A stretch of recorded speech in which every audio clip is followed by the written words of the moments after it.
জটিলতা তা নিরসনের জন্য বিসিএস এর মতো একটা কমিশন গঠন করতে যাচ্ছে মন্ত্রণালয়। পিএসসির মাধ্যমে নিয়োগ দিবে বা এই পুরো দায়িত্বটা পিএসসি কে দিয়ে দিবে, এরকম কথা কিন্তু এনটিএসসি এর চেয়ারম্যান একবারও বলেনি। চলুন একটু এনটিএসসি এর চেয়ারম্যান কি বলেছিল নিউজটি একটি ক্লিপটি দেখে আসি। বাংলাদেশ পাবলিক সার্ভিস কমিশন যেভাবে পরীক্ষা নেন, পরীক্ষা নেওয়ার যে সুপারিশ করেন, আমাদের সুপারিশের বাইরে আমাদের সুপারিশটা নিয়োগ হিসেবে হয়।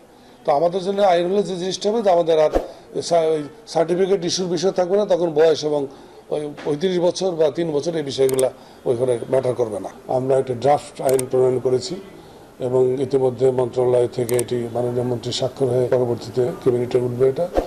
তো এই আইনটা হলে যে অ্যানোমালিগুলো ছিল, আমি বিশ্বাস করি যে এই সমস্যাগুলো যেগুলো সৃষ্টি হয়েছে সেই জিনিসগুলো থাকবে বলে আমি মনে করি না।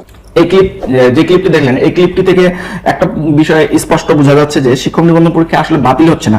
শিক্ষক নিবন্ধনের মাধ্যমে শিক্ষক নিবন্ধন পরীক্ষার যে পদ্ধতি